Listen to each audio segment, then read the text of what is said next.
You probably think of the forest as the ultimate escape from city noise. A place where the only sound is the soothing rustle of leaves. Well, congratulations. You've fallen victim to the biggest PR campaign in the history of the plant kingdom. This verdant silence is nature's greatest scam. A masterclass in hiding a level of chaos that makes rush hour in downtown Manhattan look like a library reading room. In reality, a brutal war is raging both beneath your feet and high above your head. A dog-eat-dog battle where every single millimeter of space is thick with screams, chemical warfare, and espionage. Trees are not just silent backdrops for your weekend selfies. They are biological skyscrapers, hooked up to a mind-boggling network that biologists call the Wood Wide Web.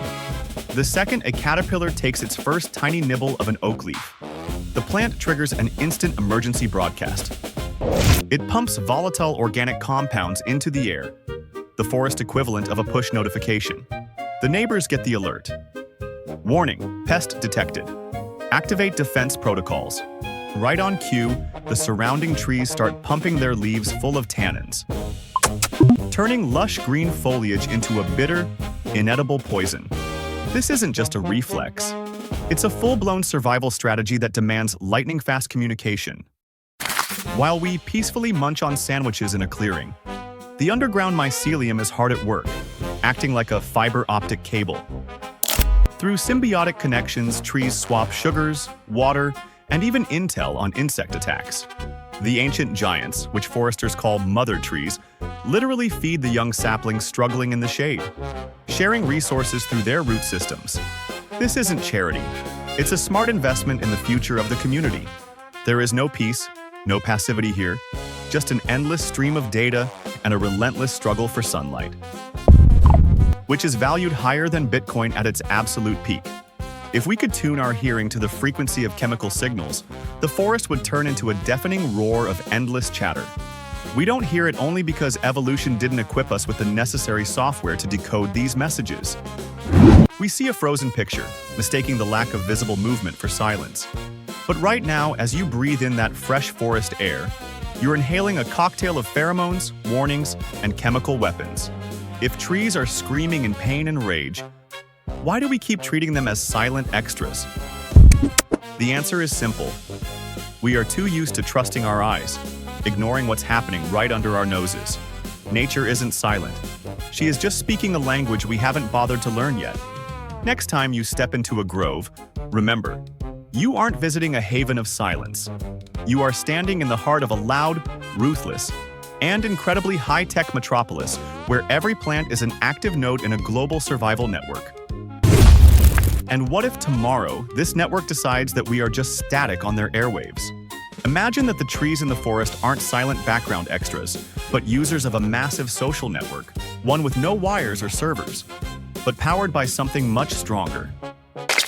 While you're scrolling your feed, trying to catch a signal on the subway, a real digital revolution is unfolding beneath your feet. The service provider here is mycorrhizal, a complex fungal network threading through the soil in delicate white filaments. It's a biological Wi-Fi, linking hundreds of acres into a single information system. The fungi get sugar produced by the trees through photosynthesis, and in return, they act as couriers, delivering water, phosphorus, and nitrogen right where they are needed most. And this isn't just barter. It's a full-fledged group chat buzzing with data. A tree facing a bark beetle invasion sends chemical alerts into the fungal network, warning its neighbors. Once they get the ping, they rush to manufacture defensive toxins, making their leaves unpalatable to pests. The darkness. It's like herd immunity operating at the speed of botanical thought. But the most mind-blowing part happens when the sky holds back rain. While meteorologists are still drawing up drought maps and debating probabilities, the forest is already adapting. How? The trees whose roots are the first to feel the water shortage send distress signals through the mycorrhizal internet. Neighboring plants, still sitting in well-hydrated soil, receive the warning and proactively close their stomata, switching to power-saving mode. This is a survival strategy honed over millions of years of evolution, where every network user knows about their peers' problems before they even become critical. This fungal web allows the strong to feed the weak, even across different species. Ancient forest giants, like wise group chat admins, funnel carbon to young saplings growing in the deep shade where sunlight is scarce. There's no room for selfishness here, because losing a single link weakens the entire ecosystem. We're used to seeing the forest as a cutthroat competition where everyone fights for a spot in the sun, but underground. It's pure communism and mutual aid. This subterranean Wi-Fi runs without glitches, system updates, or annoying ads, keeping all of life stable. Next time you walk through the woods, remember, you aren't just walking on dirt. You are stepping on the planet's oldest and most reliable data center, one that guards the secrets of life more efficiently than any quantum computer. And that is just a fraction of what lies hidden beneath the layer of decaying leaves, waiting to reveal the next secret of the forest internet. Imagine your next-door neighbor suddenly starts screaming at the top of their lungs the moment they spot a pizza delivery guy. You can't see the courier yet, but you're already deadbolting your door and grabbing a rolling pin. That is pretty much how forest counterintelligence works. When a bark beetle bores into bark, the victim doesn't just panic. It puts on a full-on chemical performance. It releases volatile organic compounds into the air, specific molecular markers that act as an air raid siren for neighboring trees. This isn't some abstract forest scent. It's a highly coded signal with clear instructions. Enemy at the gates. Initiate lockdown. As soon as the receptors on the leaves of healthy neighbors catch these volatile molecules, a biochemical cascade is triggered inside their tissues. The plant fast-tracks the production of alkaloids and phenols. It's basically poisoning 101, making the cell sap so bitter and indigestible that even the hungriest pest would rather check out another menu. Darkness. Amazingly, the tree manages to deploy its defenses before a single mandible even touches its surface. This isn't magic. It's evolutionary hacking. Why wait for direct contact when you can grow chemical spikes in advance? Some plants go even further, activating a summoning mode. They release specific scents that act as beacons for parasitic or predatory wasps. To these predators, the scent isn't just a smell. It's a GPS pin. Fresh caterpillar buffet here. Get over here and clean up. This is no longer just defense. It's hiring a forest SWAT team. Trees turn their predators into prey by outsourcing the job to entirely different insect species. The precision of this data transfer is mind. Every plant can recognize the chemical signature of a specific aggressor.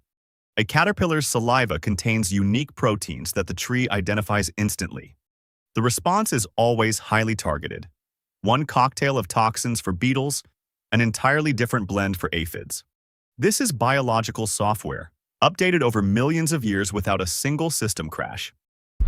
We tend to think of trees as just standing there, but they are actually waging a non-stop information war where a packet loss or data error means death.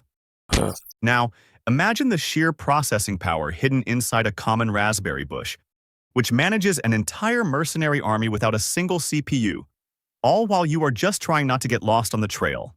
We aren't just surrounded by plants, we are surrounded by autonomous survival systems that know way more about what's going on than we do with all our sensors and satellites.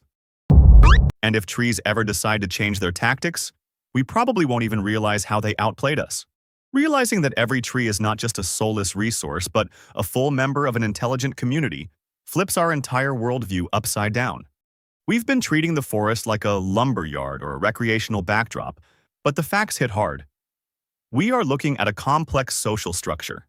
If a pine tree can warn its neighbors of danger, and an old oak invests its energy into the survival of saplings, then our consumerist attitude shifts from standard land management into something far more questionable. We move from simply using nature to entering an ethical minefield. If a tree can feel, warn, and fight for its life, then where is the legal boundary between chopping firewood and violating someone's privacy? Think about it.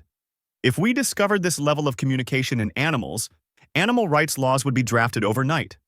With flora, it's trickier because their screams are silent to our ears. But those chemical dispatches traveling through the fungal network are undeniable proof of their active internal politics. We can no longer look the other way by claiming trees are mute. Now, every logged trunk looks like a participant ripped out of a global conversation, and clear-cutting an entire plot of forest feels like dismantling an active civil society. It's a bizarre paradox. We draft data protection acts and guard digital privacy on our smartphones. Yet we still look at the living forest internet as just a bunch of ownerless branches. Does a tree have a right to integrity if it leads an active life, cares for its offspring, and maintains systemic stability?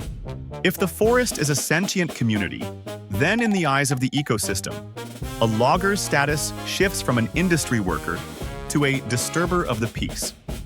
It's time to admit it. Feeling empathy for a log isn't just a quirk of urban romantics.